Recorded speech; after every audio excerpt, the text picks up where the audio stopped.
अस्सलाम वालेकुम, मैं हूँ तहमीना शेख। ये जो तस्वीर आप अपनी स्क्रीन पर देख रहे हैं, ये तस्वीर है डॉक्टर आयशा साहिबा की और ये डॉक्टर आयशा साहिबा का जनाजा है जिसकी तस्वीर आप देख रहे हैं। 20 जुलाई को डॉक्टर आयशा किर्गिस्तान से MBBS की डिग्री मुकम्मल करके पहली मर्तबा अपने घर आती हैं। जैसे ही घर आती हैं सबको मिलने के लिए, बताने के लिए, तो सगा भाई जिसकी उम्र सिर्फ 18 साल है, ये अपनी बहन को गोलियां मारकर कत्ल कर देता है और फिर वहां से भाग जाता है। सबसे अजीबोगरीब बात यह है, घर वालों ने इस वकूए को छुपाया और जो FIR दर्ज करवाई पुलिस स्टेशन में, उसमें कुछ और ही झूठा वकूआ बनाकर दर्ज करवाया गया। मरियम नवाज तक जब ये खबर पहुंची तो उन्होंने फौरन से इस पर नोटिस लिया और ये ऑर्डर्स पास किए कि फौरन से इस केस को देखा जाए और रिपोर्ट पेश की जाए। डॉक्टर आयशा के कत्ल की असल हकीकत खुलती है, वही जो असल में घर वाले छुपा रहे थे सब के सब मिलकर। डॉक्टर आयशा का कसूर क्या था, कत्ल क्यों किया गया? अभी तो वो घर आई ही थी MBBS करने के बाद पहली मर्तबा, और आते सार भाई ने ये हरकत क्यों कर दी, और वो भाई भी सगा भाई है। डॉक्टर आयशा की फैमिली ने वकूआ जो तब्दील किया, असल में ये आइडिया किसका था और कौन क्या करना चाहता था? यह अफसोसनाक वाकया है झंग का और इलाका है जी सैटेलाइट टाउन। यहाँ पर एक फैमिली रहती है। इस फैमिली में जो सरबराह हैं, वालिद हैं, उनका नाम है मोहम्मद मुश्ताक साहब। मोहम्मद मुश्ताक साहब की जो अहलियां हैं, इनका नाम है नाइला मुश्ताक। इनके 2 बच्चे हैं, एक बेटी है और एक बेटा है। बेटा जो है वो छोटा है, 18 साल का है, जबकि बेटी बड़ी है, 26 साल की है, आयशा। मुश्ताक साहब के पास खुली डुली जमीनें हैं जो इनका जरिया मुआश है। ठेके भी दी, फसलें लगाई, कटिंग की, यही इनकी मसरूफियत है। आयशा बचपन से एक ज़हीन बच्ची थी। आयशा हमेशा अपनी क्लास में फर्स्ट पोजीशन पर आती थी। कभी आयशा को नहीं कहना पड़ा पढ़ लो, उठ जाओ, कर लो। आयशा को खुद ब खुद अपनी तमाम चीजों का पता होता था। 2020 में MBBS करने के लिए अपने वालिद की इजाजत से किर्गिस्तान चली गई। वहां पर जाना, ट्रैवलिंग, रिहाइश, फिर MBBS का खर्चा, एक अखराजात अच्छे खासे होते हैं कि तमाम के तमाम अखराजात बर्दाश्त किए वालिद साहब ने, क्योंकि वो चाहते थे कि मेरी ये बच्ची बहुत ज़हीन है, ये कुछ बने, और आयशा को भी बहुत शौक था कुछ बनने का। तो फिर जनाब इन्होंने मेहनत का आगाज किया और MBBS की डिग्री हासिल करने के लिए मेहनत दिन रात शुरू की। सगा भाई उमर वो बहन की तरह लायक नहीं था, ज़हीन नहीं था, बल्कि शुरू से ही नालायक था। जब ये 9th क्लास में हुआ, एग्जाम्स दिए, सप्ली आ गई, फिर सप्ली के एग्जाम्स दिए, फिर सप्ली आ गई, और 9th क्लास भी क्लियर ना कर सका और थक हार के एजुकेशन छोड़ दी, तालीम छोड़ दी। बाप ने कहा, उमर तुमने कोई नहीं पढ़ना पढ़ाना भाई, नजर आ रहा है मुझे, 9वीं में आ गई, तुम्हारी सप्लियां शुरू हो गई हैं, तुम छोड़ो ये किताबें, बस्ता घर पे रखो और मेरे साथ आके जिम्मेदारा करो। 20 जुलाई को आयशा MBBS मुकम्मल करके किर्गिस्तान से पाकिस्तान झंग आती है, बहुत खुश। अब आयशा जब घर आई तो आयशा ने सबको कहा, अस्सलाम वालेकुम, आज आपके घर पर आयशा नहीं आई बल्कि डॉक्टर आयशा आई है। घर वाले तमाम लोग जाहिर है उनकी रजामंदी से गई थी, वो चाहते थे कि ये डॉक्टर बने, बहुत खुश हुए, वाले तो बहुत ही खुश हुए। और फिर इसके बाद पूरी फैमिली, रिश्तेदार, तमाम लोग कांग्रेचुलेशंस के लिए आते, मिठाई भेजते कि खानदान की पहली बेटी डॉक्टर बन के आई है। ये बहुत बड़ी बात थी उनके लिए, और वैसे भी एक अच्छी बात है कि बेटी तालीम याफ्ता हो जाए। अब मैं आपको आगे यहाँ पर बताऊं कि मोहम्मद मुश्ताक, इनका एक सगा भाई है जिसका नाम है गुलजार, और गुलजार साहब का एक बेटा है, जवान लड़का है जिसका नाम है फहीम। फहीम के लिए आयशा का रिश्ता मांगते हैं अपने भाई से। अब फहीम जो है वो हकीकत में एक अच्छा लड़का है जिसकी तारीफ पूरा खानदान करता है। चाल चलन बहुत अच्छा है, कैरेक्टर अच्छा है, धीमे लहजे का है, खूबसूरत भी है। वालिद साहब कहते हैं मुझे कोई एतराज नहीं है, फहीम तो है ही बहुत अच्छा, उस पर तो राय कोई नहीं है, लेकिन गुलजार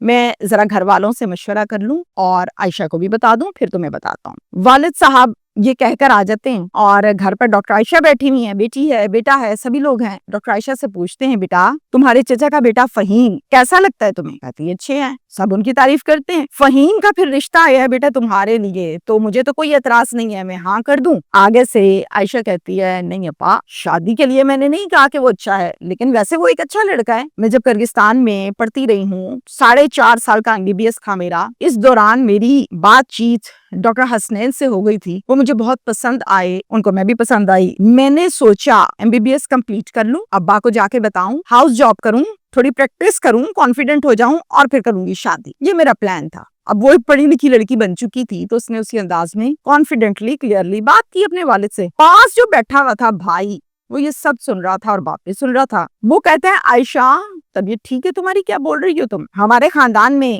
لڑکیاں ایسے نہیں بولتی. تمہیں کرگستان ہم نے پڑھنے کے لیے بھیجا تھا یا لڑکے پسند کرنے کے لیے بھیجا تھا؟ تم عاشقی میں شوقی لڑا کے آئی ہو. اب اگر تمہاری شادی ہم نے وہی لڑکے سے کر دی جس کا تم نام لیتی ہو حسنین, ہماری ناک کٹ جائے گی پوری برادری میں, پورے جھنگ میں کہ انہوں نے ڈاکٹر بنانے کے لیے بھیجی تھی, وہاں جا کے اس نے لڑکا پسند کر کے چکر چلایا ہے اور باپ بھائی نے پردہ ڈال کے شادی کی ہے. کیوں ہمیں ذلیل کروانا ہے تم نے برادری میں؟ باپ کہتا ہے بیٹا ذرا غور سے سوچو, عمیر جو کہہ رہا ہے وہ بالکل ٹھیک کہہ رہا ہے بیٹا, ہماری ناک کٹ جائے گی.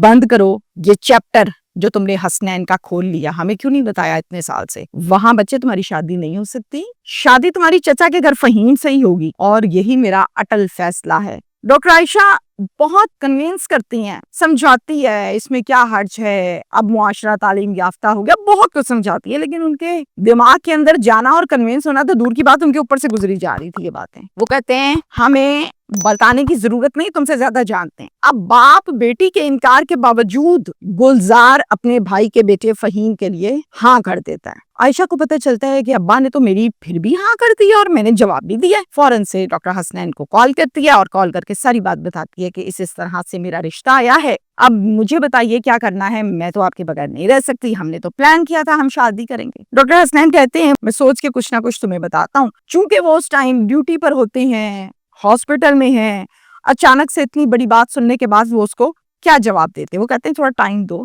ابھی فوراً سے ایک دم میں جھنگ آ جاؤں, پاکستان آ جاؤں تو یہ پاسبل نہیں ہے, تھوڑا ٹائم دو. اس کے بعد دونوں مل کر پلان کرتے ہیں اور پھر ڈاکٹر حسنین ایک مولوی ارینج کرتے ہیں, واٹس ایپ پر پراپرلی ویڈیو کال کرتے ہیں اور ڈاکٹر عائشہ کے ساتھ نکاح کر لیتے ہیں. چھپ کر یہ سارا نکاح ہو جاتا ہے اور عائشہ کی فیملی کو کچھ نہیں پتا. 2 اگست رات کے 7:25 ہوئے. باپ جو ہے وہ گھر آتا ہے اور آ کر کہتے ہیں کہ گلزار باقاعدہ رسم کرنے آنا چاہتا ہے تاکہ رسم کرے, ہاتھ پر پیسے رکھے یا انگوٹھی پہنائے, مٹھائی کھلائے کہ یہ لڑکی ہوئی ہماری, تاریخ مانگ رہا ہے. یہ سن کر عائشہ بڑی بڑی آنکھیں کھول کے حیران ہو کے اپنے والد کا منہ دیکھی جا رہی ہے. عائشہ کہتی ہے ابا جی میں ڈاکٹر حسنین کے ساتھ ویڈیو کال پر مولوی صاحب کی موجودگی میں باقاعدہ طور پر نکاح کر چکی ہوں. اب میں صرف عائشہ آپ کی بیٹی نہیں ہوں, آپ کی بیٹی ہونے کے ساتھ ساتھ میں حسنین کی بیوی ہوں, قانونی طور پر میں نکاح کر چکی.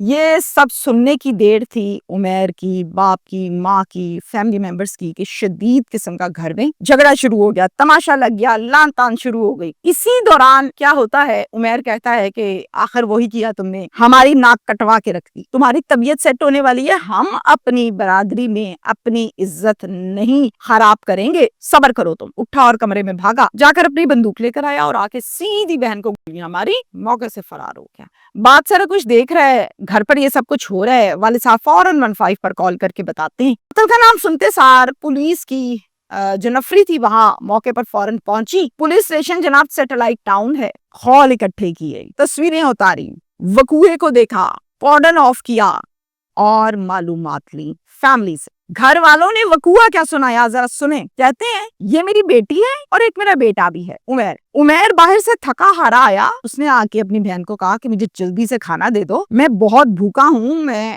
دل گھبرا رہا ہے میرا. تو آگے سے عائشہ نے جواب دیا میں بہت بیزی ہوں, صبر کرو تم, جب فارغ ہوں گی تو تمہیں دے دوں گی کھانا. اس بات پر دونوں بہن بھائی آپس میں لڑے ہیں, شدید جھگڑا ہوا ہے اور اسی جھگڑے میں عمیر نے بیماری ہے عائشہ کو اور وہ خود بھاگ گیا یہاں سے. پولیس نے کہا آجن جی تھانے. پولیس اسٹیشن سیٹلائٹ ٹاؤن نفری لے کر آ گئی ان کو. یہاں پر ایک FIR درج کی گئی 302 کی, اور اس میں مدعی باپ نہیں بنا, اس میں مدعی ماں نہیں بنی, بھائی تو تھا ہی قاتل مفرور. پھر مدعی اس میں بنے عائشہ کے چچا جن کا نام ہے افتخار احمد. یہ خبر رپورٹ ہوئی سوشل میڈیا پر, اخباروں میں, ٹی وی پر, تو پھر پہنچی CM صاحبہ تک. انہوں نے فوراً سے اس کا نوٹس لیا. پولیس کی دوڑیں لگ گئیں, جہاں پہ CM نوٹس لے لے, DPO, CPO, RPO, DIG دوڑیں لگ جاتی ہیں SHOs کی. انہوں نے پراپرلی اس پر کام کا آغاز کیا. FIR کر چکی تھی, محلے داروں سے پوچھا, سب نے یہ کہا یہ تو ابھی تو آئی ہے, یہ تو چلے گئی تھی آج سے 5 سال پہلے پڑھنے کے لیے. پولیس بڑی سیانی ہوتی ہے,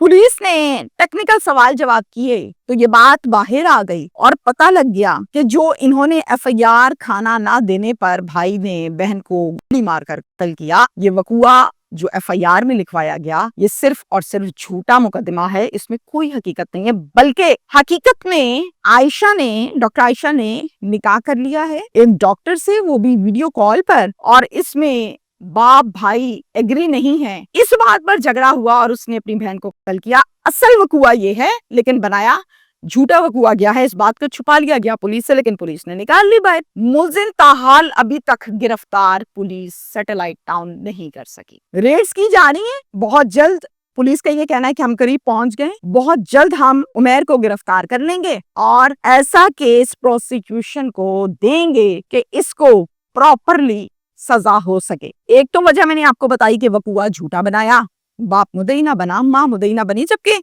सगे रिश्ते खून के हकीकी जब मौजूद होते हैं ना तो फिर वही आपके मुद्दई बनते हैं। या फिर किसी केस में एक अच्छे ईमानदार पुलिस ऑफिसर को ये लगे कि एक बाप है, बेटी मकतूला है, बेटा कातिल है, ऐसा ना हो 3 महीने के बाद बाप बोले मैं माफ करता हूँ, बयान दे दे और बेटा बाहर आ जाए। उस सूरत में भी पुलिस फिर मुद्दई चेंज कर देती है। इस टाइम जैसे कि मैं क्राइम की जो खबरें हैं उस पर गहरी नजर रखे हुए होती हूँ, क्या वो हुआ, कहाँ हुआ, कैसे हुआ, और कुछ थोड़ा बहुत सीख भी चुके। मैंने जो निकाला वो ये है कि आजकल पिस्टल खरीदना, कैरी करना, घर में छुपाना, अलमारी में, दराज में, घर पर, यकीन करें इतना आसान हो गया जैसे कि हाथ में पकड़ी हुई पानी की बोतल। भाई उमैर ने 18 साल उम्र है, पढ़ता ये नहीं है, काहिल ये, सुस्त ये, पिस्टल इसके पास है, बाप ने क्यों नहीं पूछा ये पिस्टल कहाँ से आई, कितने की ली, क्यों रखी, वजह क्या है भाई, कातिल हो तुम, डाकू हो तुम, क्यों रखी पिस्टल। ये बाप की सुस्त रवि है, ये बाप का लेजीपन है कि उसने पूछा नहीं। ना होती घर में पिस्टल, ना आयशा कत्ल होती। और ये महज ये केस नहीं है, घर घर में बंदूक मौजूद है। आप यकीन करेंगे लोग तो बंदूक कमरे से इस तरह निकाल के लाते हैं जिस तरह कमरे से टिश्यू पेपर का डब्बा गर्मियों में निकाल के लाया जाता है, जी पसीना आ गया, ये हालात हुए पड़े हैं बंदूकों के। इवन देन मैं जब केसेस करने के लिए जाती हूँ और ऑफ द रिकॉर्ड प्रोग्राम से हटके पूछती हूँ बंदूक का क्या मामला है, कहीं से मुझे पता चलता है जी 5,000 की मिली है, कहीं से पता लगता है 10,000 की मिली है, और सरेआम मिली है, ऑनलाइन लोगों के घरों में पहुंचाते हैं विद बुलेट्स। कोई इनका लाइसेंस नहीं है, कोई पूछगिछ नहीं है, आपकी जेब में होने चाहिए पैसे, आप पिस्टल खरीदें और ले आए। तो इस पर क्रैक डाउन करें, इस पर भी नोटिस लें कि असलहा सरेआम बिकता कैसे है, बेचने वाला डीलर कौन है, आपको सब पता है डीलर्स कहाँ बैठे हैं, दुकानें बकायदा लगा के ओपन, अगले बैठे हैं, अगले कहते हैं हाँ बैठे हैं, कराओ बंद, ताल्लुकात हैं। तो यहाँ से मसाइल शुरू होते हैं। फिर आगे सुस्त रवैया, काहिल है, शराबे पीते हैं, गलत मेंटालिटी है, तालीम हासिल नहीं की उमैर ने। बाप को चाहिए था ना यहाँ पर, मैं इस बात पर नहीं हूँ कि जो आयशा ने कह दिया वो पत्थर पे लकीर हो गई, लेकिन बाप का ये फर्ज था कि वो बेटी को बेटी की तरह ट्रीट करता, बेटे को बेटे की तरह ट्रीट करता, बेटे को ठेकेदार की तरह ट्रीट ना करता। उसको भी रोका होता, मना किया होता तो उसकी जुर्रत ना होती कि उठता और बहन को गोली मार देता। और फिर जब वो मौके से भागा है तो कैसे भाग गया, बाप ने पकड़ा क्यों नहीं, बाप की मौजूदगी में भागा है, तो यह गलत हुआ है।